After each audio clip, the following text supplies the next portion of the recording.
And welcome to another episode of the Let's Talk Strength podcast, where we discuss programming, share coaching insights, and dive into all things strength training. I'm Tony Pascola, and today we have Nate Benuelos and Nikki Jorgensen on the podcast. And we're back in the studio. We're back. We're live. Tom in the back as well. So since the last time, we just wanted to kind of kick it off with some updates and things that are going on. So if you want to start, Nate, what's been new? Yeah, we ended last time, and I just gave a little announcement about like Third Coast Kettlebell and just all things going on with Third Coast. But we are officially in a new location. We're in Chicago Strength, Logan Square, and running classes now monthly. So it was awesome. You guys both came. Mm-hmm. Awesome. I hope it was fun, right? Yeah, it was a good time. It was awesome having you both. But yeah, we have classes just going. We're going to be the first Sunday of every month. So just going to try to stick to that cadence. And hopefully we can see some amazing Chicagoland folks come out and hang out with us. So yeah, it's you guys are typically on the beach, or used to be on the beach. So now it's actually like indoors for now. And it's crazy in Chicago. It's 50 degrees outside, which is nuts. But a little spoiled. Yeah, we're very spoiled for December. And then Nikki, what about you? What's been new since the last podcast? Well, I ended the last podcast with announcing that I am moving to Europe T-minus 1 week from tomorrow. So there was a lot absolutely crazy. So there's been a lot going on the last couple of months leading up to this point. My app launched and business is going fully online. So really excited for you, but now I'm getting a little FOMO. Starting to get FOMO. So I'll definitely miss a lot of things here and obviously everything in person, but big leap, both personally and professionally, but I'm pumped. Yeah, we were talking kind of off camera, like, oh, well, we're going to visit Lisbon now, so which is fine by us. Yeah, so hopefully Lisbon 2025 or 2026 retreat, all things bells, food, and adventure. So stay tuned for that one. Stay tuned. Let's go. And then on my end, I just hosting some kettlebell classes at Chicago Strength, the River North location, and also some classes in the West Loop at All in Motion. So, and I'm actually varying away from the kettlebell, and we're doing a barbell class coming up, so it's gonna be pretty sweet. So I need it. Yeah, SFL, right? SFL, yeah. So definitely need it. Nate's doing SFL. I'll be possibly instructing, or sorry, I'm not instructing. I am assisting either SFL or SFG at the Dome this year in Chicago. That's so fun. That's awesome. I'm gonna be pumped. But today we want to kind of talk about, we get this all the time, and now like we're gonna kind of move this into some like holiday New Year stuff, but like workout routines of what do you do on the day to day? Like, what's your routine? Because I know we all get the question. But Nikki started the last podcast off. Nate, I'm gonna throw it to you this time. Sweet. Like, when people ask you like, oh, what's your workout routine? Like, what's like the response you usually give? Yeah. So I think right now my routine is kind of changing, like every quarter, I'd say. But right now, it's pretty lax, especially with the holidays. There's a lot of stress during this time of year. Mm-hmm. So I do want to acknowledge, like, this time of year, you're interacting with a lot of people, year-end stuff, work, business, school, that kind of thing. But right now, I'm kind of like slowing down. So I'm like tearing down my workouts. I'm only like strength training like 3 days a week right now. And then a couple days of cardio.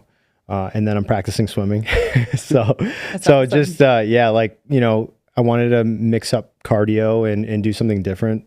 So I wasn't always a strong swimmer. So just picking that up and learning swimming this holiday. So, nice. But yeah, 3 days strength, 3 days cardio. Nice. Yeah. What about you, Nikki? Funny you ask, Tony.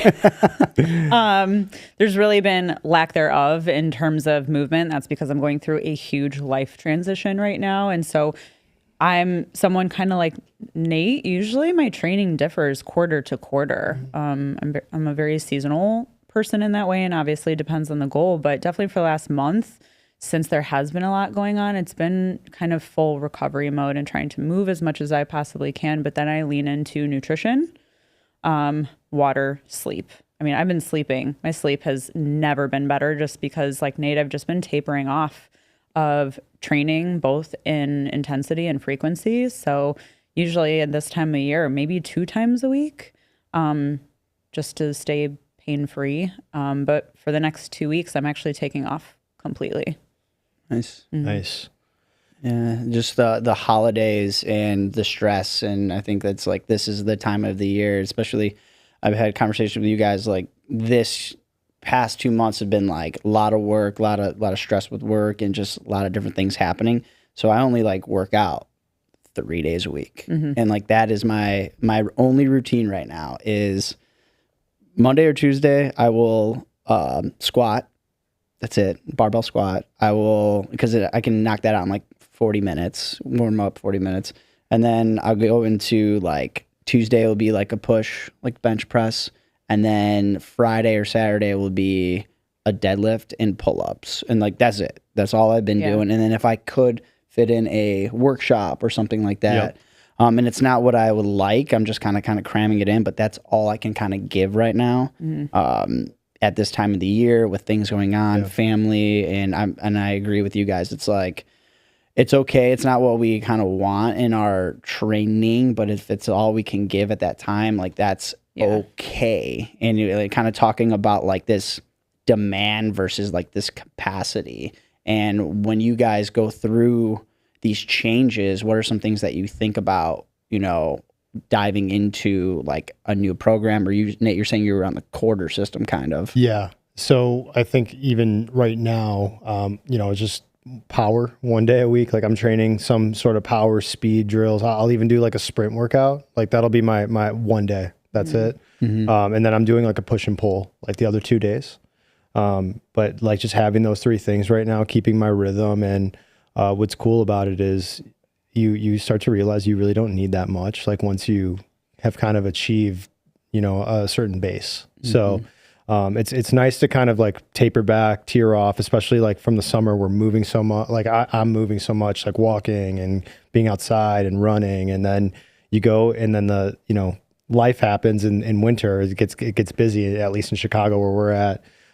Christmas, all that, or holidays, and you need to slow down. You need to like taper that back a little bit. So yeah, it's the program. Yeah, I pulled some of my cardiovascular work out, and I think that we were on a Zoom call, and I was telling Nikki about this. It was pretty funny. So I played. I'm an avid badminton player. I love badminton, and anytime you guys want to go, I'm down. And we were playing badminton. Where some friends came into town, and playing for 2 hours. And normally, like, I have a gas tank, but I haven't been like sprinting or like this much cardio in like 2 months. And I was just on the side, like I was. Like we would play Winter Stays On. I was like so glad to lose because I like went 3 in a row, and I'm like, I gotta get off this court. But I know like running was always like a good base for me, and I had that in the bank, and I feel I can slowly get back to that. But like that's one thing where I know it's lacking.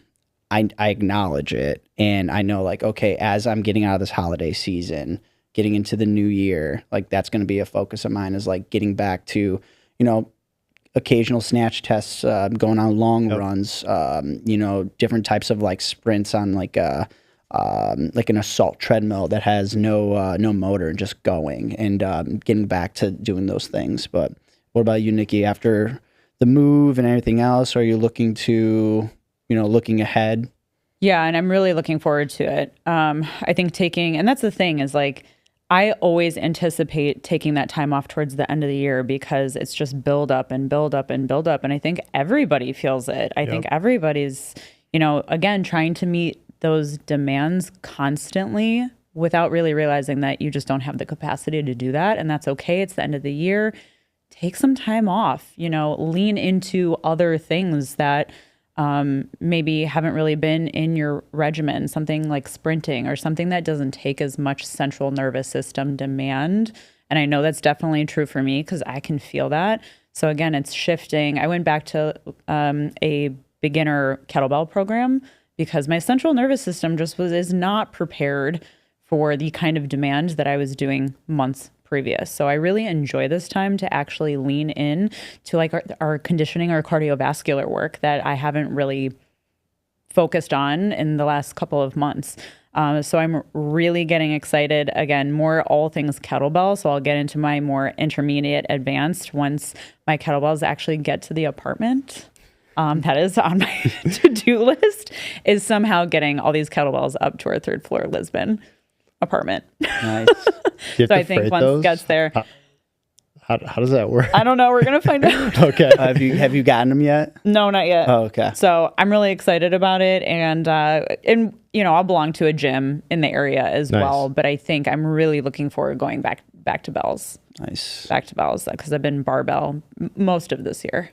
Nice. And throwing a hot take on this whole thing, New Year's resolutions. What are our thoughts, and do you have any? I do. All right. Let's hear Yeah. it. I want to press the 48 kg this year. 48 kilo yeah, press? Yeah. Okay. I want to get that at least. I don't think I'll be able to get maybe Beast Tamer, but my goal, probably I'll start ramping that up after SFL is to grab the 48 kg press. I need to get it. Nice. It's driving me crazy. What do you think about New Year's resolutions as a whole? Like as a general, like as clients come up, Yes. New Year, new year, new me. Yeah. Okay. I didn't know we were taking that approach. Okay. Yeah. I was like, oh, like me? Yeah, I was like, and oh, you. I want to good know question. you, but No. Yeah. Yeah. New Year's resolutions. I think they're healthy. I think it's an awesome thing, but I also don't think you should, if you have a goal that you've been working on or have had, you shouldn't throw that away or get rid of it and restart from ground zero, I'm going to try to reconstruct this whole thing, this whole process of health and wellness, like that journey. So, New Year's resolution's great. Just keep them in that like smart category, make them attainable, make them fun, make them measurable, that kind of thing. So, yeah. Cool. What about you, Nikki? Personally, I feel like it doesn't really affect me too much. To me, it's same thing, different day. Yep. I have goals throughout the year, and I think we, have the skills and knowledge of knowing how to approach it and tackle it. But I think for others, in any capacity, I fully support the New Year's resolutions because it just gives people the opportunity to reflect and reassess. And if a new year is what triggers that for people, then so be it.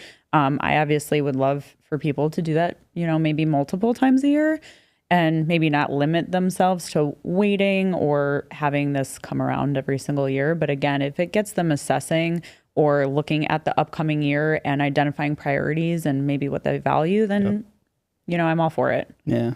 Do you have any New Year resolutions, or because you've mentioned this multiple times, like that you're very seasonal, and is it always the same things in the season typically? Yeah, and I do it at the beginning of every quarter. So Todd Baumgartner, he has been one of my friends and mentors a very long time, and he actually did a workshop on how to goal set. There's a skill set to it, and he approached it very differently than what I've heard from other coaches and mentors. And that's the one I just really took to, because it's not just about training, it's about life. You're understanding your columns and categories as your personal, your professional, your financial, your spiritual, just growth across the board. Yeah. And then he really coaches you through how to write it down, how to assess it, how to brain dump, how to revisit. And I've just gotten myself to kind of revisit it every quarter and understanding, this is still important to me. We're on track to do this. Or, I did write this down, but this isn't, discovering this isn't really a priority for me right now. So it's just kind of, for me, it's actually the quarterly that gets me into that almost resolution goal setting mode. And I think for us, we program in 12-week blocks-ish for the most part. Yeah. And so my mind works every 12 weeks, not annually. Okay. I used to be like, New Year's resolutions are bullshit. I used to be like, just do the thing all year and you're going to be fine. I'm kind of like, on social media, it drives me crazy. You won't find me on social media throughout the new year because it's so overwhelming to me. Yeah. I'm like, yes, I know it's a new year. Like we go through this every year. 2025, this is my year. Yeah. And like you were saying, Nate, too, like it gets people, this jumping off point. Yes. It gives them like, oh, here's my start date. I'm going to get after it. I always see the people that fizzle out. That's my biggest thing. That's like, you just jumping in the gym. Yep. This is we're trainers, right? It is a money grab time of the year. Like, you're going to be selling programs. You're going to get people in. You're right. I mean, if I could go back, I would put money into Planet Fitness. 100%. Especially this time of year. Yeah. Because it's like $13 a month. Like, you show up, great. If you don't, whatever. And then if you don't show up, it's a $13 charge. And somebody's like, I'll go next month because it's only $13. Yeah. But times that by a million people. Yeah. We could be, we'd have our own podcast studio. Yep. Yeah, for sure.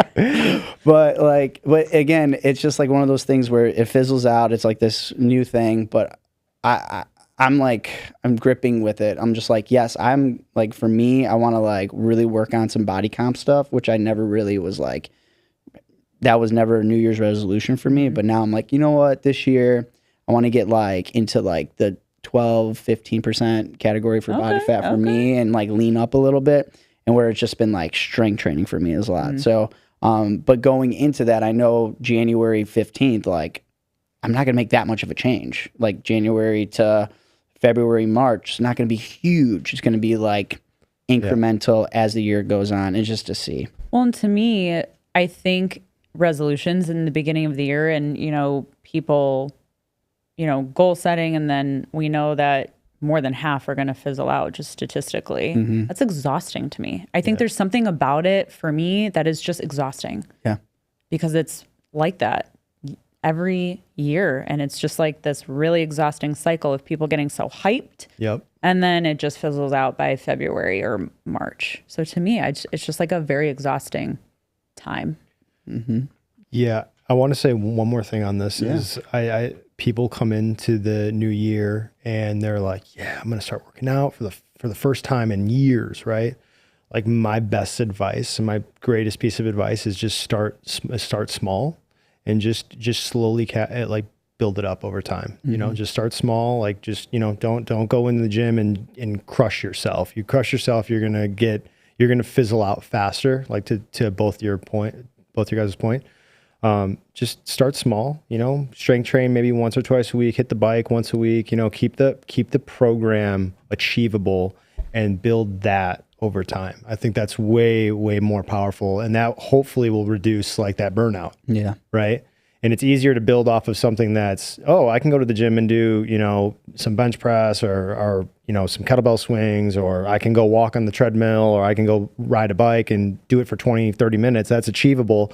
You can build that up. You have something to like build that foundation over time. So just start small, make it a habit of just showing up and get into the gym and make it easy. Make it easy for yourself. Yeah. Yeah. Making it fun, making it tangible. And I think the big thing that we want to talk about today too is like setting up your environment for success, and what that looks different for other people. Like, your environment might be like, I need to find the right gym. I have to find the right gym with the right people, with the right attitude.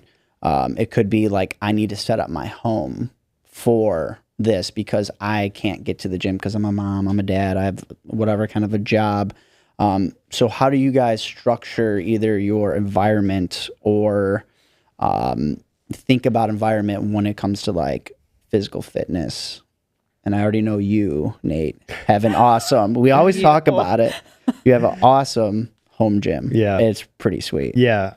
To start there, I would say environment is the home gym. Like, in my opinion, is just to have some weights, something. It doesn't have to be kettlebells. It can be dumbbells. It can be bands. It can be just an area or a space that you've created in your home that it's clean, it's safe. There's no obstructions on the floor. You can get to that spot every single day and be like, I can train here. It's comfortable. That's part of the environment. It doesn't have to be the weights there. Yeah. You buy the weights, now you have add-ons.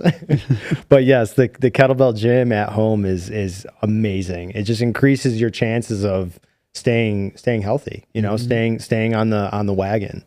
So yeah, but that's a good start. But also, you know, obviously finding a nice gym is just fantastic. There's so many amazing communities, at least in the Chicagoland area. I know, you know, you can reach out to any of us, and I'm sure we'd be happy to tell you the 5 or 6 that I know off the top of my head. So if you're looking for like an awesome like gyms, or if you're looking for like good resources on people, that's a huge thing as well, because people don't know where or who to talk to, you know. I've seen a lot of coaches give like really bunk advice in the beginning to people, you know, so you got to be careful with that when we're talking about setting up environment. I used to be the over the counter or behind the counter guy at Export back in the day. Nice. I would work the midnight to Classic. midnight to I think it was like 6 or 7. No, a.m. are you kidding? Oh Wow. yeah, I was that shift. And Can you tell people what export is? oh yeah, so Export Rest in is peace. a 24. Is there no more left? No, there is. I think there's one some. near Whole There's Foods one in on Ravenswood. Yeah, I thought they were close. Really? Isn't that an export? Nate's trying to kill Yeah. Export. They're still with us. There's one Piper's Alley. Okay. Yeah, there's okay. still. The one that I knew growing up just closed recently. Okay. So I'm sorry they're for still there. not throwing Still misinformation. going strong. Yeah, yeah. Love the export. I love the Export. I mean, it's a great gym if you're starting out, but what kind of made me think of it is when you said like people are giving kind of like crazy advice to, you know, people coming in. New Year's, it's a money grab. People are coming in and it's all this excitement. They're discounting packages. They're getting people in the door, right? Get in the door. But I remember I had to actually take a class to be a behind the counter person. We had to go to this one facility, take this class.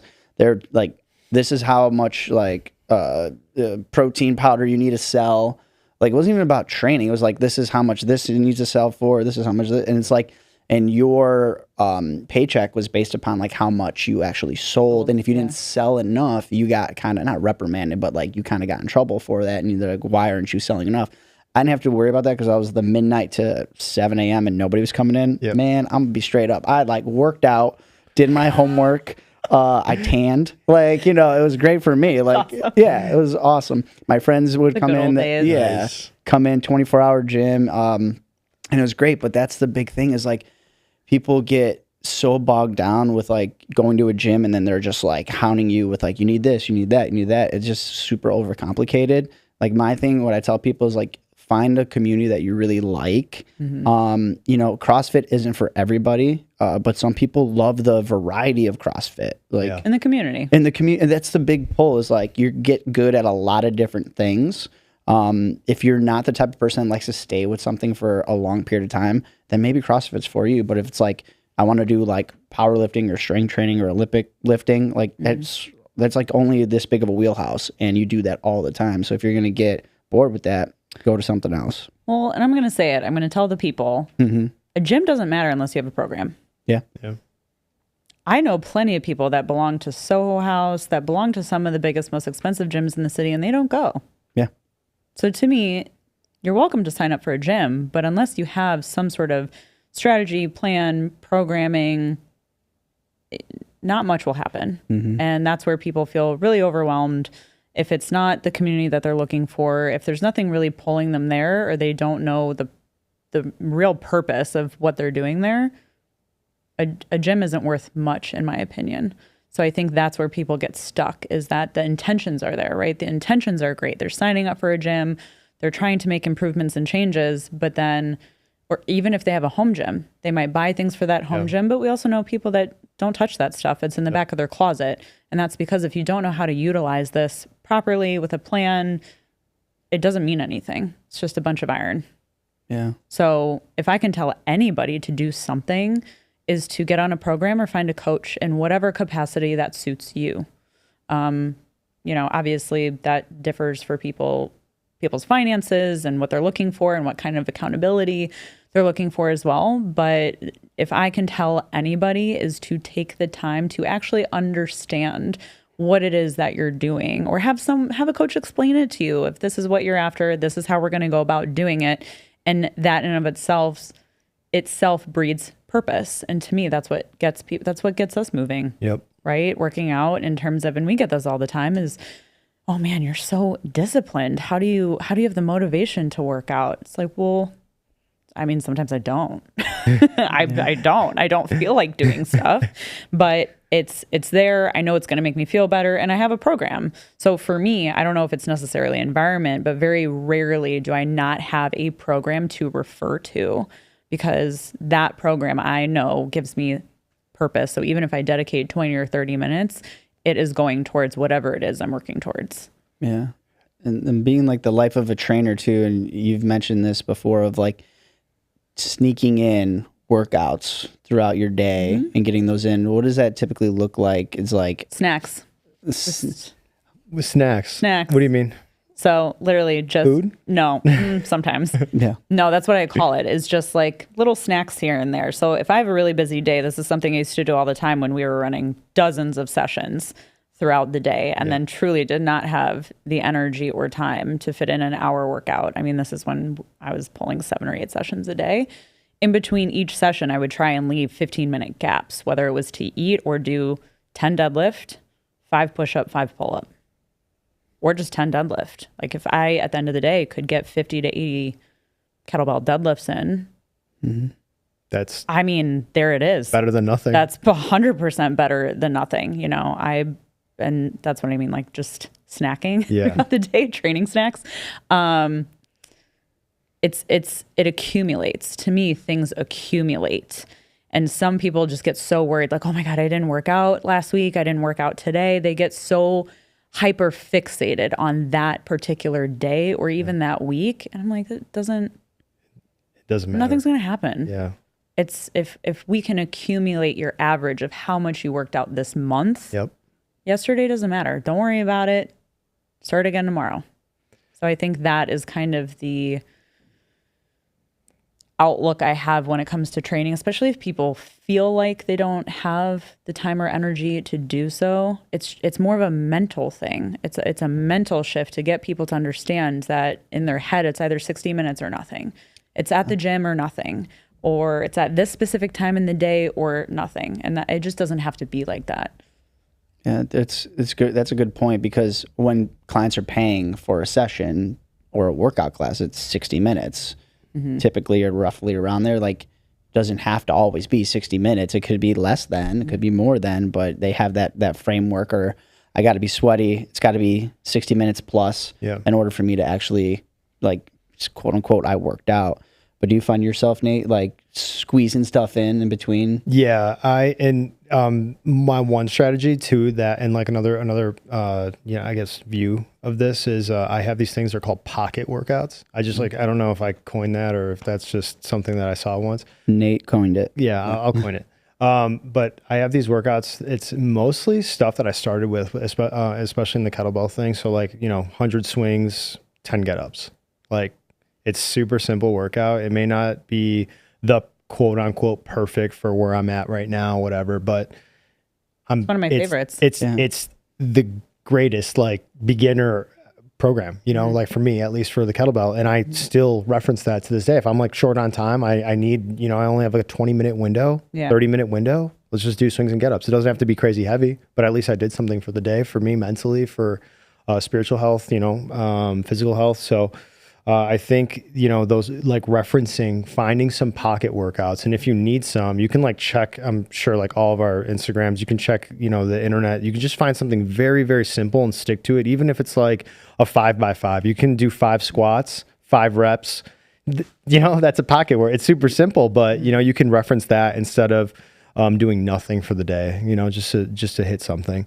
And then, little things throughout the day, and making sure that you're getting your movement in, just walks and, take your dog for a walk. I don't know. So just keep moving. So, yeah. Yeah. And kind of I think grabbing a weight throughout the day and moving it, again, if you work at home, or if you have a setup where like I work in a school, so if nobody's using the weight room, I can just leave some stuff out, and I can just in between classes go there and whatever, which is great. My schedule is always changing because we're on block schedules, but I will leave. I have kettlebells there; they're mine. I brought them to the school just for this purpose. That's awesome. I literally have double 24s all the way to 48 kilo. Now, they think they can use it, but none of the high schoolers are really going to use the 48. That's for me. But I'll go in and do some get-ups and some single arm swings. I'm good. Like, and that's, it's not checking off the box. It is checking off the box, but it's also like you're walking away with this. I'm continuously putting movement and strength training into my day. That's right. And whatever it looks like, and just being consistent as much as you can. And we talked about that word consistent, and what it means and how it means different to people. But for me, it's like, if I can make sure that I'm intentionally looking towards how am I going to fit this in for the day, that's good. If I skip because life, I've done so much. You were just saying earlier, like you've accumulated so much over this month. What is one day? It's nothing. Yeah, it's nothing. You accumulate so much over a year. Yeah. What's a week off? Well, and those are skill-based things, right? Yeah. We're talking skill-based movements. So when you take something like the swing or the get-up, that supports your training, whatever it is that you're doing. It goes into your grip strength. It goes into your overhead stability and strength. Your power movements play into your deadlifts. Like, those are all skill-based things that aid and support probably anything else that you're doing outside of there. Yeah. Versus, no offense, walking on a treadmill, which is great. We want the steps, we want the walking, and if that's what you have time to do, absolutely do it. But when you are dipping into those skill-based things, it will play into other parts of your training. Yeah, and I think what people don't realize they can do as well, like this grease the groove method of, doing whatever, picking like a handful of movements to do throughout the day, with maybe a lighter weight. Cause like you can't just grab the heaviest weight and go in between like your work calls. You got to probably grab a little bit lighter, but it could be manageable and trackable. Like if there's something that you're going to do repeatedly, like, okay, I'm going to start with those 100 swings, but see the timing on it, right? Yep. Then you can maybe chase the clock a little bit and get that timing down. Now, if you're crushing it, maybe I got to buy a bigger bell, and now I'm going to swing that, do my get-ups with that, and you can track that way. Mm-hmm. Pull-ups, like body weight movements, push-ups. I used to work in a pizzeria. I worked all over the place, guys. I used to work in a pizzeria. Yeah, I'm like you, Tony. Yeah. I've worked everywhere. And this summer was a great summer, but I already noticed, like, you're working in a pizzeria, you're going to eat pizza, and I was getting thick. I was getting hefty. And my dream. It's your dream until it happens, and you're just like, there's just so much. Tony had a 32 kg kettlebell in the back room. No, this is before kettlebells. Okay. I wish I did. But we would do push-ups, like when the customers would like get like this lull after the lunch rush or whatever. And then me, the cooks, and like anybody working the front, we'd just be knocking out push-ups. That's awesome. Like literally push-ups, body weight squats, and like that's it. Because that's all you can do in the pizzeria. We didn't have a pull-up bar or whatever. But I surprisingly towards the end of the summer, I'm like, I'm looking a little bit beefier in my shirt. Like I feel pretty strong. But we fit it in, and we would start tracking it and like seeing who could do the most at one time. And then you just get a bunch of dudes in there just like shouting at each other like one more. It's great, but it's a weird way to like keep all of us engaged, and also we can track it, we can see, and like people were getting up to like 50 push-ups, which was awesome. And like back to your point, so I don't know how much this ties into environmental, but I just would also like to kill the notion that your workouts don't have to be an hour long. They don't. Like some of my favorite workouts are literally 10 to 25 minutes long. Rarely I'll crack an hour, like strength training or like doing anything, they don't have, there's that imaginary 1 hour thing. It doesn't really I get exist. that with frequency too, though, is that I've definitely had clients who are working out 5 to 7 times a week. Yeah. So when I say, I work out like 3 times a week, they're like, what? Yes. I'm like, yeah. And that doesn't mean I don't move other days of the week, let me preface, but it's mind-blowing that you don't need that type of frequency either. And even if you have that type of frequency, it's about, waiving your intensity in that way. But going back to in terms of tracking progress, what's also interesting, which kind of ties in with resolutions, I don't think people also consider a year being a very brief period of time. So for me, a year is a drop in the bucket, especially when it comes to goals. So at the beginning of the year, and I'd be interested to know if you guys do anything with your clients, but I test my clients dead hang at the beginning of the year whenever they start training. And then I'll tell them we'll test it again at the end of the year. And they're like, end of the year? I'm like, Yeah, it's a year. It's a year worth of a year's it's a worth year of work we have a of chance. progress. Yeah, for sure. Yep. And when we get to that year, the first thing that we always say is like, man, that went by really fast. Yeah. And then they get really excited because 9 times out of 10, they far exceed Yep. their original dead hang time. Nice. Sometimes we'll do max push-ups, but dead hang for sure. Yeah. Yeah, what I've been doing lately with my clients, I will send them like a little bit of an update of where they're at, and then I'll put some percentages of like how much they've improved with certain things. So, Great. you know, like you see, hey, you started here with squats and then we're here now. That's like a 20% increase in your squat capacity or strength or volume, whatever it is, right? But if you can start to see those numbers, you start to realize just those little wins every single day, they accumulate to such amazing success, right? So, yeah. Tracking is managing and being able to see those things virtually in real time. And I love because you use Train Heroic too as well. You I have use it. Train Heroic, and then I just love Google, like Excel, like spreadsheets. For me, I love for you, spread. man. I know some Geek out. people Good don't. for you. Nobody noticed this, but I did. I didn't say nothing, but you were saying like if statements, like nested if statements last podcast, and he said it, and I was yeah. like this. I was like, Yeah. That's my yeah. yes. That's my tech brain. Anybody always. that knows Yep. Excel, you know what we're talking about. Yes. Yeah, but getting to see like the Train Heroic is really nice. That the printouts. I have people on programs, and the printouts are really easy, and they can see how much like load that they're actually moving when in session, and it's that, oh my gosh, there's that instant feedback, which is really great.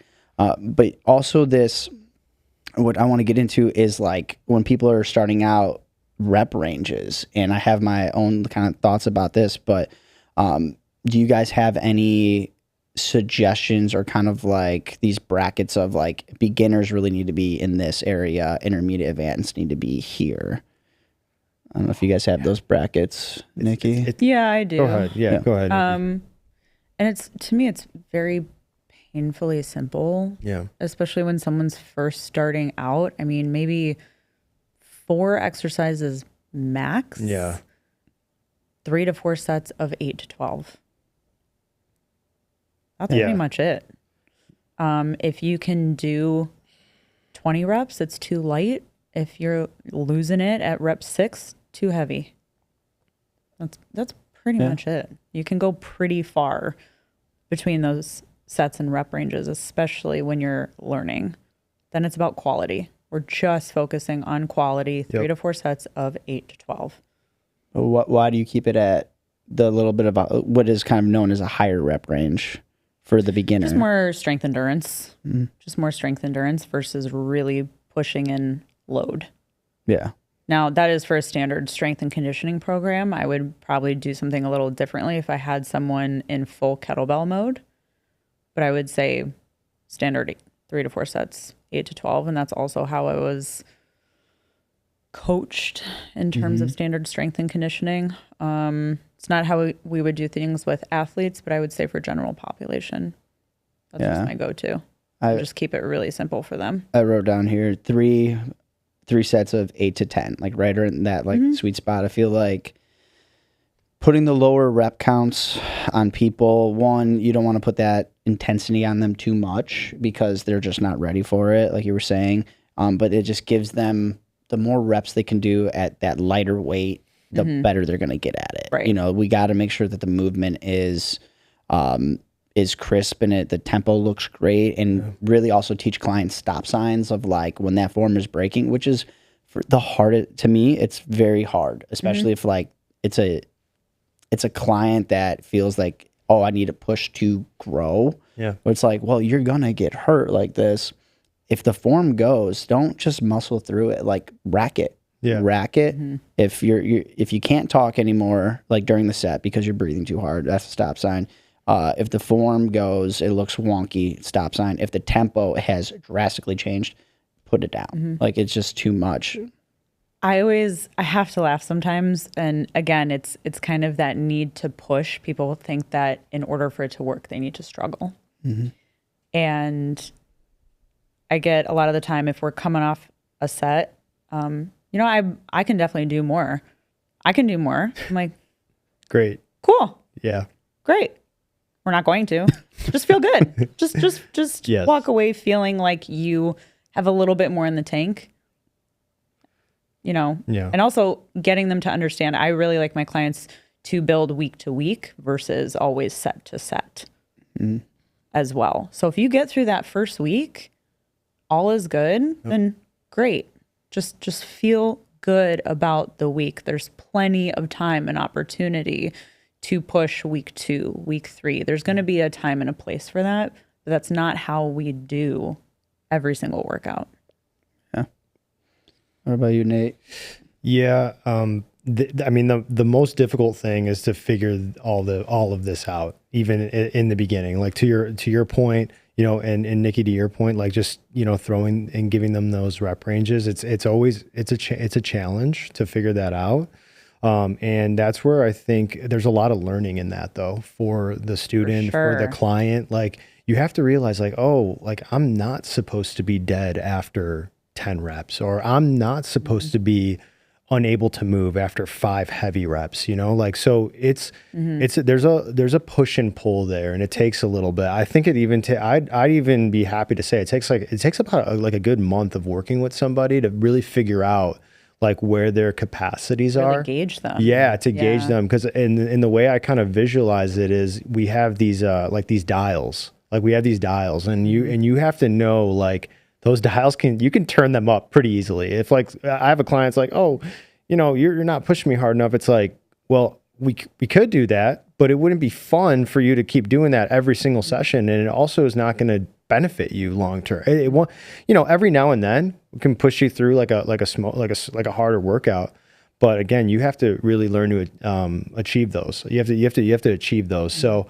I definitely start higher rep ranges, lower intensity, lower loads, lower intensities, even body weight, like 8 to 10 reps. A lot of isometrics, like just holding, like you'd be surprised how hard it is for a lot of folks who are just getting into this. Is like planks are hard. Yeah. Push-ups are hard.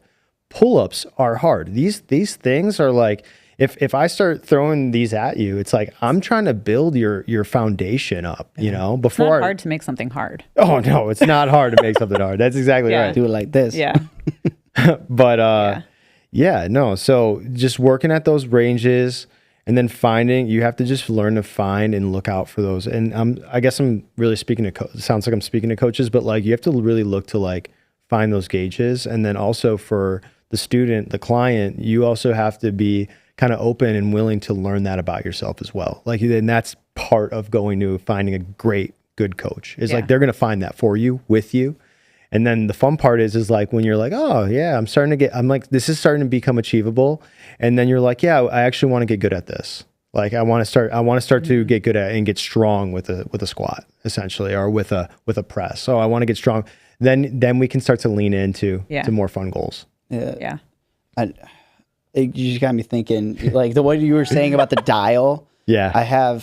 I see this all the time because I coach sports too. And I see it all the time. And like strength and conditioning coaches like that get a youth program or high schoolers or college. The one thing that I hate when I see it is like they have like a down and back for the whole team, and they give them a time frame. Like everybody's got to go down and back of the basketball court 3 times. And it's whatever the time is, 45 seconds, right?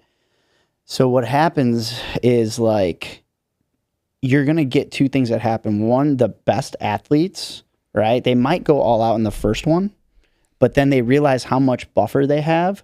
So they're like, okay, if I just coast, I'm going to make it each time, right? So that's one. So it's already set them up for like kind of set themselves their own self up for failure, because they're not actually getting a lot out of the actual down and backs, how many you do. Then the opposite end is the slowest kids on the team are having a miserable time. Yeah. So you're not getting the best out of your best player, and you are crushing the kids that are like on the lower end of the, speed, talent, whatever it may be. And now nobody is like achieving anything. No. And I hate that. And I'm like, there's a guy, he's a basketball coach at Parkland in Illinois. It's like down south. And he used to do this one cool drill. he used to strap heart rate monitors to all of his basketball players when they came in from off season. And so they were allowed to, they had so many down and backs. If you get all of your down and backs done, you can leave. However, you have to be in zone 2 or zone 1 before you can take off again. So within the first practice back, he'll have them go and do their down and backs or whatever. And the kids like, oh shoot, I can leave when I want as long as I get this done. So the best athletes are gunning it. Yeah. Going back, recovered, going. The kids that needed the recovery time to complete it and actually do it properly, like they took more time because that's what they needed. Yes. Right. And then the coach actually got to figure out who's in shape and who's not in shape. Yep. So who are you going to put in the game? Like you might have you might have one of the fastest kids on the team, but they might not be in shape and they can't recover quickly.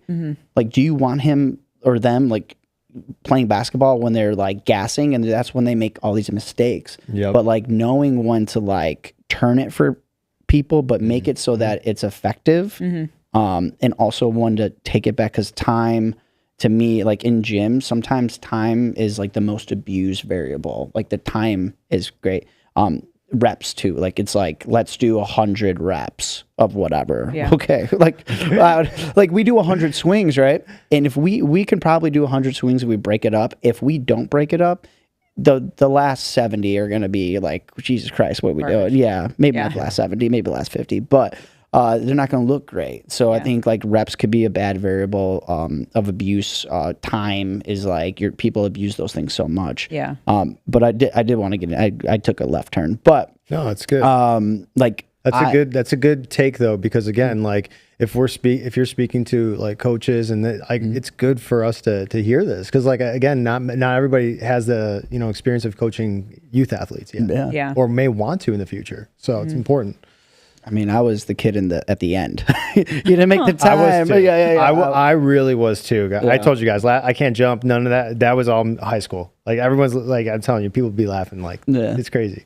I love, cause I feel like this can work for intermediate, advanced and beginners I don't know. Do you guys use ladders a lot? Like for your trainings? Oh yeah. I love ladders. I think it's the greatest thing. Yeah. And it's really hard for clients to kind of wrap the head around because they only know like, all right, you're going to do 10 reps, right? And then you're going to do 3 sets or whatever it may be. A 5x5, they like can wrap their head around that. But when I say like, okay, your first sets, you're going to do a set at 2, a set of 3, and then another set at 2. And they're like, what? And I'm like, yeah, a set of 2, set of 3, set of 2. And then we build. And anybody that I put on a program, it works like magic. I stole it from like Fabio, like the Built Strong, like all that Soviet Union ladders and whatever. Like I totally use that, and I steal all of their math all the time because I'm terrible at math. But this is what I do for myself and for even clients. Like I'll put them on ladders and I'll get them something that's like 75 or the 1 rep max, or kind of figure that out. And we'll do like, okay, you're going to do 3 sets of 2, 3, 2, 2, 3, 2, 2, 3, 2. So, well, that's 9 sets total, but 3 chunks of the ladder. And then the next week that they come in are like, all right, we're going to do 2, 3, 3 across the board and see where we're at. And then depending, and this is where you have to teach the client of like how, like, what are you feeling, right? Do you feel good during it? Like, I have to use the coach's eye, like, is the form breaking down? But like the weight stays the same. And then we go into like, now we get to 2, 3, 5 for the first big set. And then if we do 2, 3, and then like we can't get 5, then it's 2, 3, 3, then 2, 3, 3 again. And then you keep going until you get 2, 3, 5 across the board. Now, all of that, this could take weeks, right? Yeah. But the weight hasn't changed yet. The intensity hasn't changed. The effort has changed, but that intensity hasn't changed. And then you'll get all those 2, 3, 5s, and then you're like, all right, cool. Now we're going to go 5x5. The weight still hasn't changed. So now the effort is going to be even higher. The intensity is the same. And now the volume's even lower. Yeah. And then you just see like these huge like progressions. And I look at like intermediate can definitely use ladders, advanced for sure. like beginners, I don't think rep ranges work for strength training with weights, but if you're doing body weight movements, like this is what I like. That's what I would use it. 100%, like a pull up or a push up, right? Oh, Easy. yeah. If somebody cannot do 10 push ups and you're like, okay, I'm programming 10 push ups, you stop and then get, do the rest. Yeah. And it's like, if you could do a 2, 3, 5, right? That's 10 total. And if you do 2, they can get at least 5, right? So if you can do 2, they're going to be perfect. They're going to be really good. And then you can do 3, right? You warmed up the nervous system a little bit. You're ready. You hit your 3, great. Then you hit your 5. 3 of them might be great. 2 of them might suck. But like it's still we're practicing.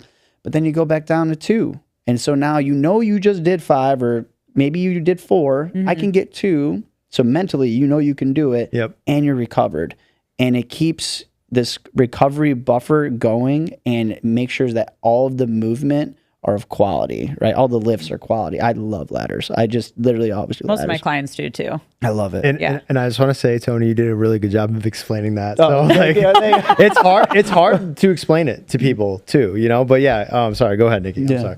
No, that was, I mean, once, especially a few of my ladies, especially going into kettlebells, once they finally are able to get a couple of pull-ups under their belts, like especially in those 2, 3s, 5s, I mean, it's great. Yeah. Push-ups too. It's awesome. Yeah. I think body And weight. again, really simple. Body weight for the beginners. Really but simple, I think really efficient. Yep. advanced is in those intermediates. I think that the hard thing is the weight. The weight's not changing. Right. But that's okay. Yeah. That's okay. And then to step to like that step of when you cycle up to heavier weight. Yep. And I do it all the time. I never will put 5s on the sides. Never. Like if I'm jumping up, the minimum is 10 and 10. Like I need to own that weight, know I'm good at it, and then make a bigger jump. I've put 40 pounds addition on some kids' barbells before. Oh, wow. They're like, what? And I'm like, yeah, you've been doing this program very long. We have a lot of volume. We're gonna bring the volume down, but I'm putting 40 pounds on, and they're like, holy crap! And then sure enough, They just hit it. it's going up. Yep. Yeah, but yeah, moving into New Year's, all the stuff we kind of talked about, and I think the biggest piece is like making sure that this is a part of your lifestyle, making sure that you're strength training, getting movement in, and all this. The other aspect is the nutrition piece. We've kind of like talked back and forth, and we were actually lucky enough to go to Nikki's seminar, which was amazing, by the way. Thank you. I want to get into the nutrition piece because again, this is something that people need to tackle in this upcoming new year, and they're going to be exploring tons of different options. I really like you did like this pyramid kind of analogy of different sections. If you want to talk about that. Yeah. So I try and make nutrition painfully simple. And I refer to the pyramid because it's something that everyone can understand. And the pyramid is the bottom part, the biggest part is mindset, then nutrition, and then training. And as simple as that is, and as much as people can understand it, they tend to reverse. They tend to start at the top and try and work their way down. And this is where people just have a lot of trouble.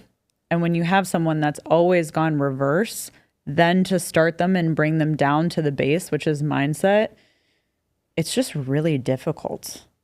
It's a difficult process. And what's interesting is that when people start at the top, they're constantly almost biting themselves in the butt without realizing it, without realizing that their mindset is getting in the way, without realizing that nutrition is something that they might need to hire someone. They might need some help in terms of tackling something that they feel like they should know. So why isn't it working? Training to me is the easy part. And I say that in terms of most people that we train appreciate or like movement. It's something that's already in their regimen for the most part. Obviously not everybody, but you know what? We get people going to SoulCycle, they're taking classes, or they belong to a gym. They have movement or training in some capacity in their life. And it's the nutrition and mindset component that tends to really nip people in the butt, or not realizing that there's some barriers that they need to maybe address in order to get to where they want to be. Yeah, I I just ran into this whole problem, not problem, I should say, but this, when we talk about like people are very like polar opposites on a lot of different topics, and there's a lot of dogma around, you name it, there's dogma around it, like especially nutrition. I mean, I said it in the last podcast, I'm like, I'm unapologetically carnivorous. Like I've adopted a carnivore diet, and I was vegan for a couple of years, ran into a bunch of like health issues, and it actually helped me out a lot. And everybody's different, and maybe people won't agree with me, but I mean, I've spent time on my individual podcast of like talking to individuals and getting the information out, because it's something that helped me, and my relationship with food is a big piece of it. And when I was younger, I was just really heavy set, and I've literally spent my like grade school years like overweight all the way till like right before high school. And then I found sports, athletics, working out. But then the nutrition piece is the one thing that was off. I trained, I did all these things, but my nutrition, like the relationship with food, I didn't really understand it. And a lot of comfort food, a lot of, just lifestyle, Italian family, like you can never eat enough. Like it's a ridiculous thing. But like when I mean, I can relate. Yeah. So can I. And like finding carnivore and getting that's like the big piece for me, is like the relationship with food, and like, why am I eating? I'm eating for like function in my body. Yeah. And I'll get a lot of stuff from Coach. I interviewed him a couple times, Coach Bronson, and he has a book called Body Confident. And a bunch of the things in this book talks about like, concept versus rules, like follow the concepts and not rules. So my concept is like, I'm going to eat animal protein, fat. I feel great on the diet, all this stuff. But then at, at Christmas Eve, I had like cheese on my plate, and my cousin was like, "You could eat that? What?" I was like, "Yeah, man, I could eat this. I can eat it. Yeah, whatever. Like I can eat whatever I want, like if I Yeah. want." And people like freak out, and this is where it gets like this super polarizing thing of like, I just want to eat really good food that I feel like nourishes me and that I feel good on. And to me, that's it. And if I want to dip my toe into like having some Christmas cookies that my aunt made, like I can have that. That's okay. It's okay. Yeah. And people get so like, it's all or nothing. Sometimes. Yeah. It's all or really nothing. Incredible. Yeah. Well, and going back to the dial analogy that you used, I actually wrote a blog a very long time ago of people who understand that life and most things are meant to be in a dial versus a flip switch. Okay, when you have someone that works as a flip switch, these types of things are going to be really, really challenging. And that's just another way of saying what you just said, of like rules versus understanding a concept, and understanding that we as coaches, like, we have no rules. Why? And we talked about this, which is super funny. We're going to get to this. Because I'm an adult. Yeah. And the coolest thing about being an adult is that I can do whatever I want. And it's almost like people forget that. And sometimes even when people work with me, they think they're entering into this partnership. Yeah. Well, it's a partnership to me. And that's something that needs to be explained, because that's not how they're walking into it. They think that I'm going to set rules for them to follow. And that's not how this works. I want you in the driver's seat. Yeah. And Tony and I were talking, and I said, I think you should share your journey of being solely carnivore, because I'm for that. I'm for whatever it is that works for you. That's right. And that's my job. My job is not to give you a set of rules. It's to try and figure out what's going to work. Yep. And nutrition is a lot of trial and error. I'm not here to sit here and say that I have the answer for you. We got to figure it out. Yep. Because if you don't have the answers, I don't know why you think I'm going to. I need to better understand your day-to-day life. Like, I comb through their day. What do you do from the second you wake up to what you do when you go to bed? Because if I don't have any context, I can't help you. Yeah. I don't know. I don't know how to help you. And guess what? That has nothing to do with food. Yeah. That has nothing to do with food. And that's usually, we actually find a lot of things just from doing that exercise of like, what is your routine? Where do you spend your time? Are you at work? Are you at home? Do you have children? Everything. I need to understand. So we don't even initially talk about food. We need to better understand your relationship with it and what your day-to-day looks like. Yeah. Yeah. And so much of everything we're saying right now, it bleeds back into, again, fitness. It bleeds back into of course. career. It bleeds back. It's like you have to understand the concepts first and then go from there. And one thing that I got a big takeaway from your workshop was back end systems. So I've been like saying that to myself. This like, Nikki was talking about back end systems. Can you like tell everybody about it? Cause you explained it so well. Yeah. So, yeah. I really appreciate your, you're pumped. Yeah. So back end systems are ultimately what's going to support you in your life, simply put. And a lot of the time people cannot live their lives efficiently or be able to improve their health because of the lack of the back end system. So a lot of people will use certain things such as I'm lazy, I don't have time, all the things that we've heard. And I want to say, you know what, let's let that go. What are your back end systems like? Meaning your stress management, do we have hobbies? How much sleep are we getting? I mean, these are all things that are here to set you up for success. So if someone lacks in those back end systems, then how can we expect anything? We should have zero expectations then, especially when it comes to training, or what we put in our mouths. So if someone is, I have a great example because I work with a lot of moms as well, and their back end systems are pretty tough, especially when you have littles. I mean, just really fighting for sleep. Time management is really hard. I think a running theme that I have with people is the lack of problem solving, really just understanding what your day looks like. And maybe it's not what you want, but can we meet halfway in some capacity? So moms are a great example because they, have some rough back end systems when you have littles, but there's so much that can be done. But they use a lot of that terminology, but I'm like, you're also getting 4 hours of sleep. I don't know how we can expect to make good decisions. I would have a hard time making good decisions even without children if I was running on 4 hours of sleep on a consistent basis. Or when we figure out that they're working in an environment like we were talking about before, a lot of people use the word chaos. I'm in a very chaotic environment. I'm like, how can we get you out of there? Maybe not permanently. I understand maybe that's somewhere you need to be 1 or 2 times a week, but then they say they're there 3 or 4 times a week. Is there a way we can try and remove you from the space that you call chaos? Because that doesn't set us up to make good decisions. So again, it's working in those back end systems where we can, because then I just don't know where the expectations are. It just doesn't make any sense. Our back end systems determine our outcome. Yeah. Yep. Yeah.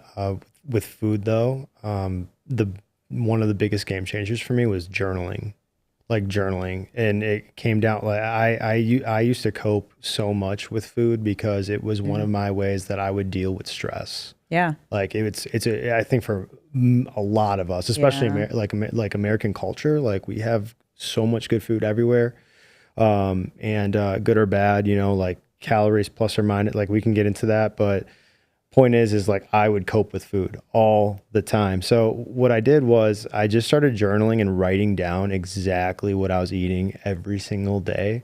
Awesome. And I mean, I didn't like write the calories or anything, but like just look at it from like a logistical standpoint. And you're like, I can probably do better than this, and like replace this with something that I can eat that's better for me. Mm-hmm. And that's what I did over time. And a lot like training, like how we have like those small wins and like you get those small workouts, those small things. It's the same thing. Like start with breakfast, or start with one of the main meal times. Like start with one of those, establish it, and like stick to it for a little while. Like I eat the same breakfast every single day. Well, and it's like so awesome that you did that, because you yourself, even without someone like me, you could probably look at it and kind of see the writing on the wall. Exactly. Right. And see what's going on, patterns that are not working for you, understanding like where you might be able to add some improvement. So honestly, if I could tell anyone anything in terms of starting somewhere, it's just journaling. Yeah. Just write down for a couple of days what it is you're actually eating.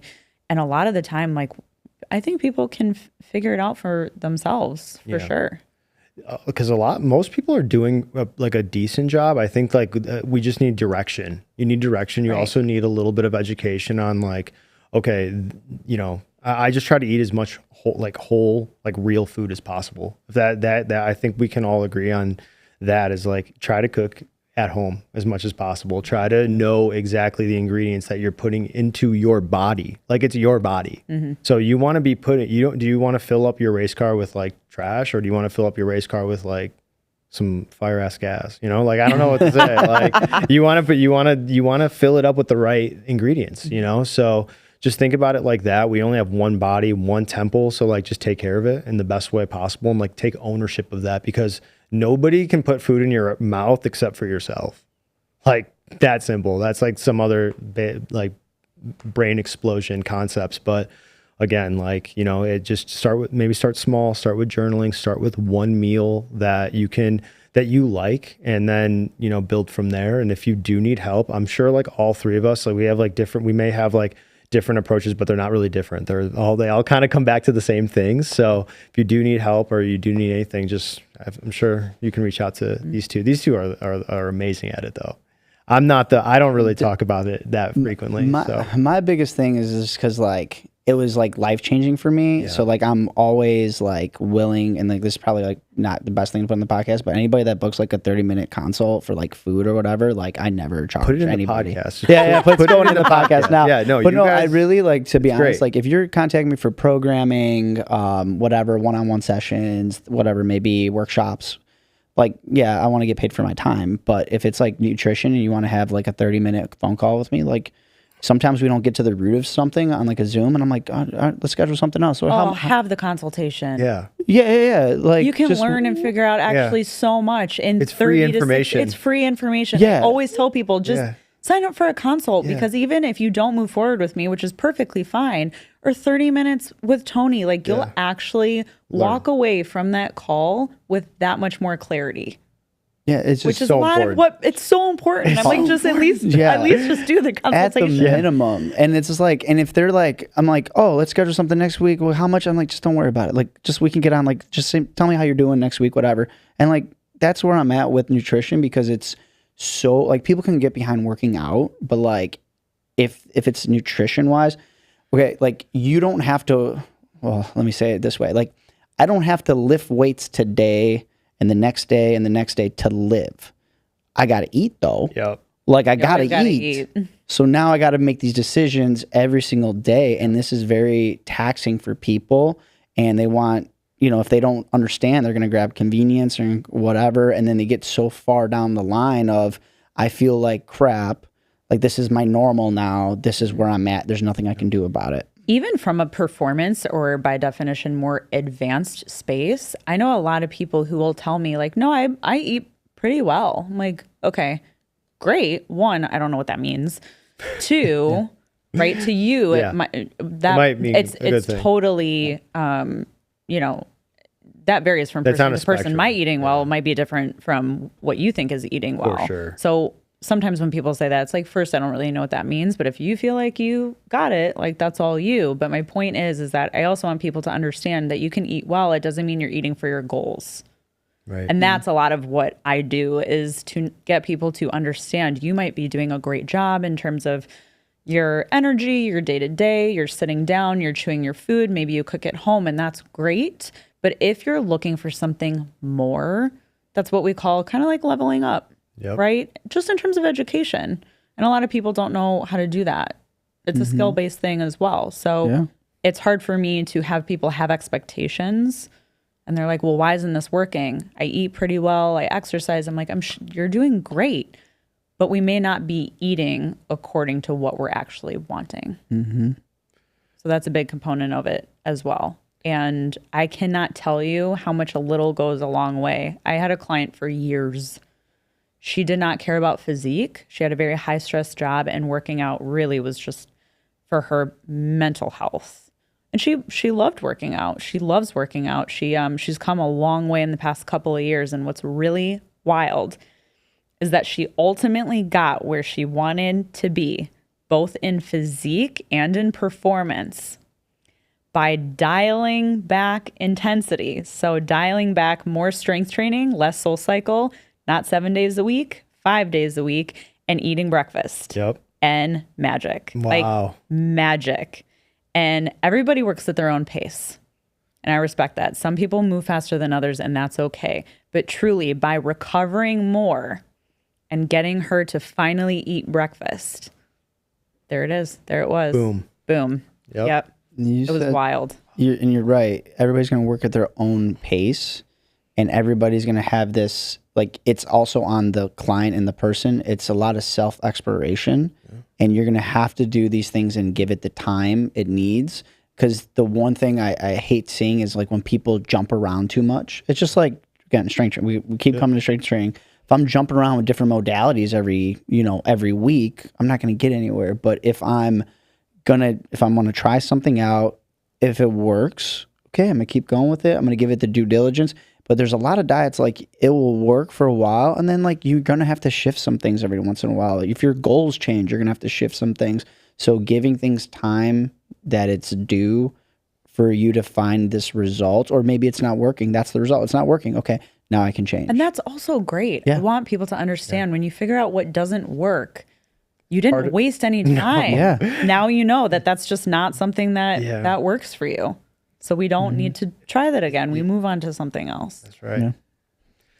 That's right. But like to bridge this concept again, I just want to say this is why I love strength training so much, because, and just exercise in general and being on a program is like, you see so much benefit from training. Like, if you actually get on a program, you'd be surprised how strong you actually are. Like, it's insane. Like, I get people on a program for 1 month, like on an actual program for 1 month, they have incredible success. You can say the same thing. The same concept applies right back into everything else, and into food, into life, into career. And the point I'm trying to say is, like, when you're actually on a system and you have good back-end systems and you have a good process and a good program, you're gonna see amazing success. And you have to seek that education, though, and you have to be curious, and you have to be okay with, like, not always having the answer and not knowing what it is. It's all part of that journey. So what's so interesting, and I love that you said that, I love that you finished with that, because to me, that goes straight back to the bottom of the pyramid.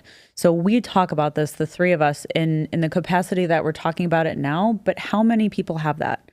How many people have that mindset? Not enough. Not enough. Right. Yeah. And therein lies, and not everyone, I have someone always remind me that not everyone loves training. It's like, I forget that sometimes because I love food, I love training, but that's the relationship I have with it. Mm-hmm. And I think I forget sometimes that some people may not approach it the same way, or maybe it's something that they have to develop. That all goes back to mindset.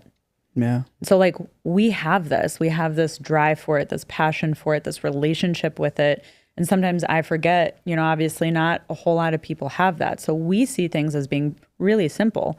And why wouldn't it be? All these things make us feel good. And they really aid our growth, both personally and professionally. Yep. But not everybody has that. So it always goes back to mindset, especially when it comes to training and nutrition. People know that they need this in their lives in some capacity. But the biggest shift that has to happen is their mindset. And I don't know about you guys, but that's actually what makes up most conversations in my sessions. For sure.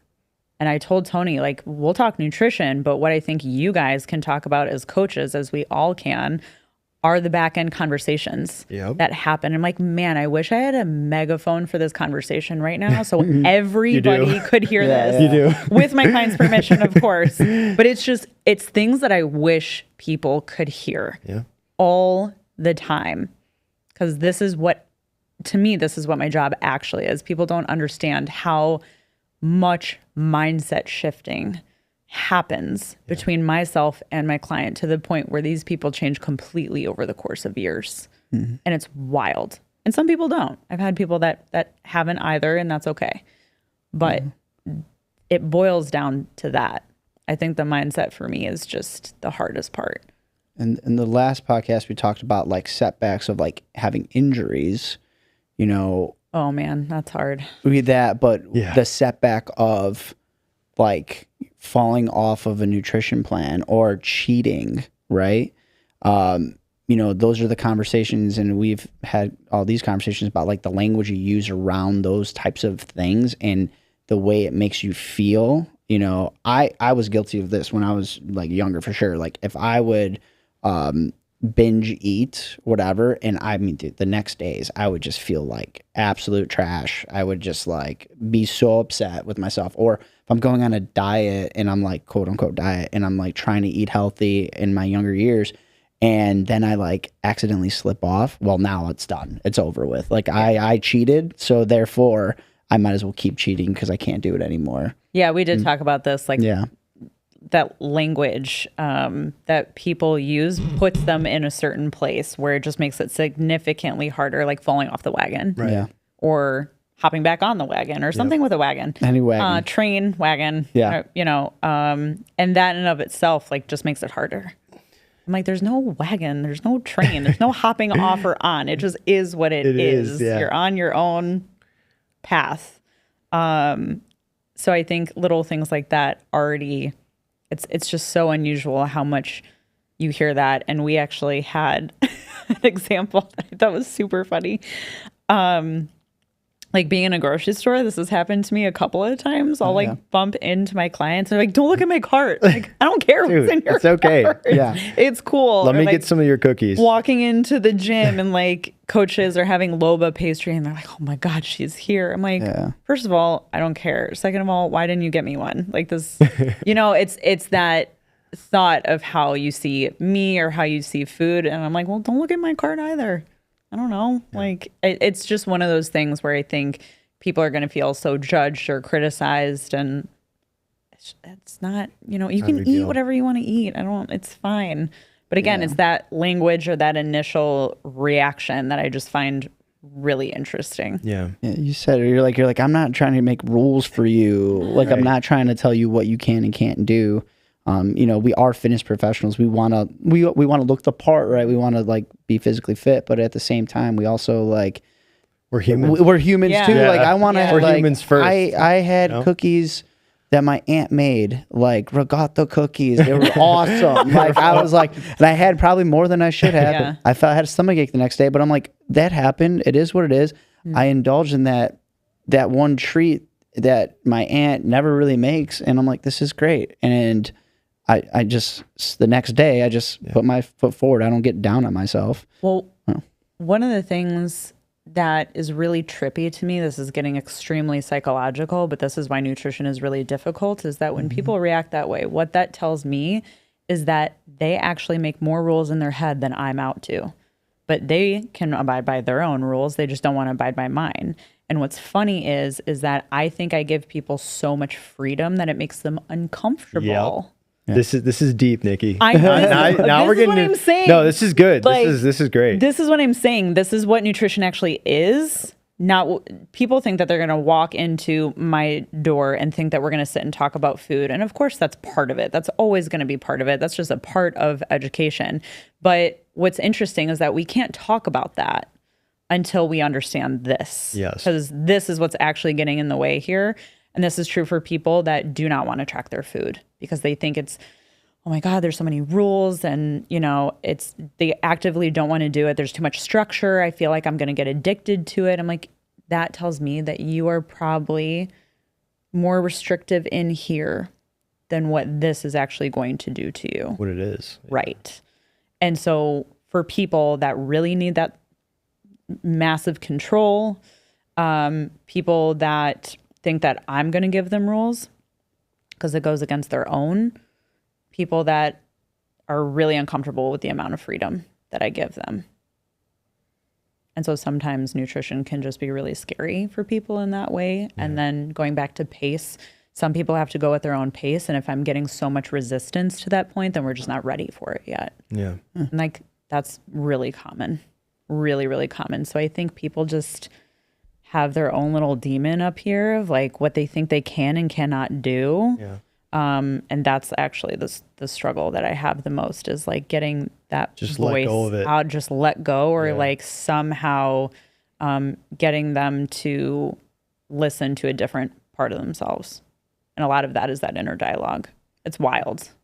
It's really wild. Nate, you feel that you like, now that you've like, you're in the fitness space and you've kind of moved around your nutrition a little bit, do you feel like you're still in the point where like you have this food freedom, or it's still like it's challenging here on out? Yeah, I used to struggle with this a lot because I'd start to think about, how you're gonna if I were going on a trip, for example, I spent 2 weeks in Asia, and my old self would have probably like really fought like to eat whatever or do whatever I wanted when I was there, because I've worked so hard to get here, or to get to feel a certain way or to look a certain way. But in the last few years, I've really let go of that. I've really like worked my butt off to in my own head, not physically, but in my own head, to just let go of like, hey, when it's time to relax during the year, relax. When life happens, life is going to happen. Like these things are going to come. Like life is seasonal, right? So it's okay that if you're not eating a perfect way for a few weeks, like you will figure it out again. Like you will have the time and the place. That also tells me like how present someone is as well. I know we're getting deep here, but it's like, just enjoy that time, enjoy that space, enjoy the food, enjoy whatever it is. And it's okay to like indulge. It's okay to like do these things. It's like, we put these bars in our head, and you can't get out of them. Well, it's gonna restrict you and may like stop you from doing things that you only have the opportunity to do once, or to feel, or to eat food one time, or wherever you're going. So, just really like I've worked very, really hard in the last few years just to kind of say like, hey, just if you go anywhere, just do it, eat what you want. If But you worked at that though. Like that's a big thing to tackle. And some people like have to be, people can be moderators and they can do the moderation, and some people for a while need to be abstainers for a little bit until they get those things under control. And you got to kind of, I had to be a absolute like abstainer for certain things, like for like a whole year. Like I was just eating like ribeyes and eggs. So like that was pretty much it.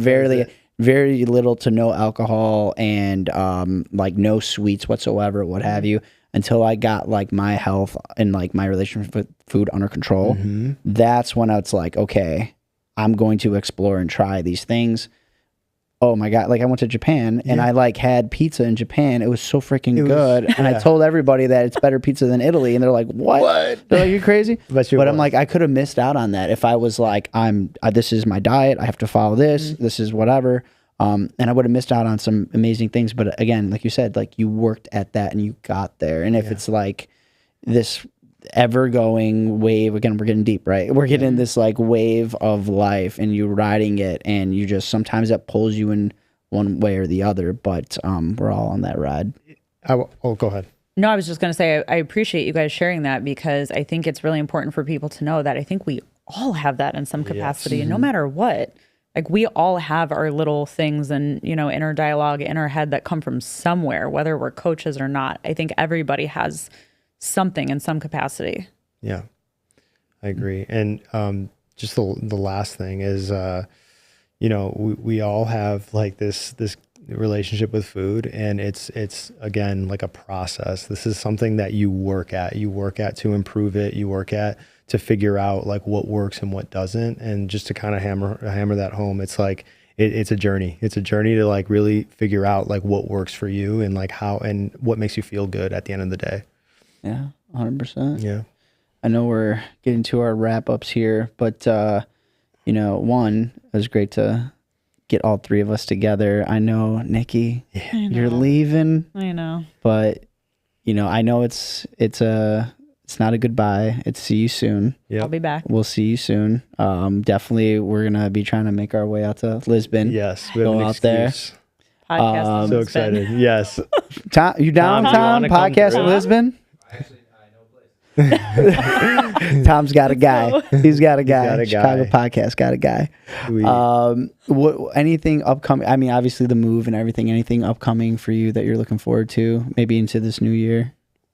It's been really, I'm really trying to save some space to do a lot of reflection, and I'm really just looking forward to experiencing what life and wellness will actually look like for me in a completely different country that has completely different everything than we do here. And I'm really looking forward to the balance of my personal and professional life. I'm someone who loves my job more than anything, and it's a big part of me, but I didn't want it to be all of me. And so I'm really looking forward to just this experience for myself personally and professionally, and what it's going to look like and how it's going to move on the other side. So a lot of exploration, a lot of fun, a lot more quality time, and a lot more time for myself. Yeah. In terms of training, training, sometimes I'm so business owner that I forget how much that I just want to be a coach, and how much I just love training and movement, and how much, I love, what I do, and I want to do more of that. Yeah. So I know that's a loaded answer, but I think there's a lot coming down the pipeline for me. So I just want to be able to take it all in, and life is just going to look really different. And I'm looking forward to that. I mean, the way you said is like, we have one of like the most amazing jobs in the world. Yeah. I truly believe that. Yeah. Yeah. 100%.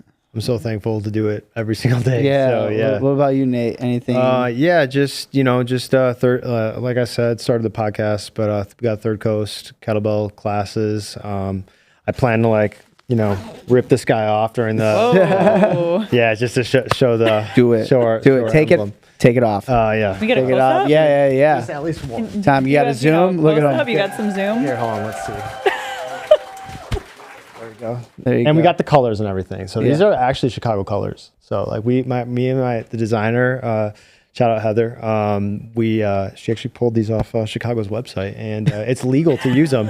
It's legal to use them. We made sure. So it's They're really 6-point stars, not 5-point stars. Yes. Get it right, people. Oh my gosh. Yeah. But we got classes. They're going to just be a ton of fun. We're going to start to tier to teach a bit more during them. I don't want to go like super coach teach heavy in those classes. I want them to be fun, but we will like introduce concepts. So if you're looking to have meet an awesome group, come out to a really kick-ass location, and just have a blast working out. Like just come through.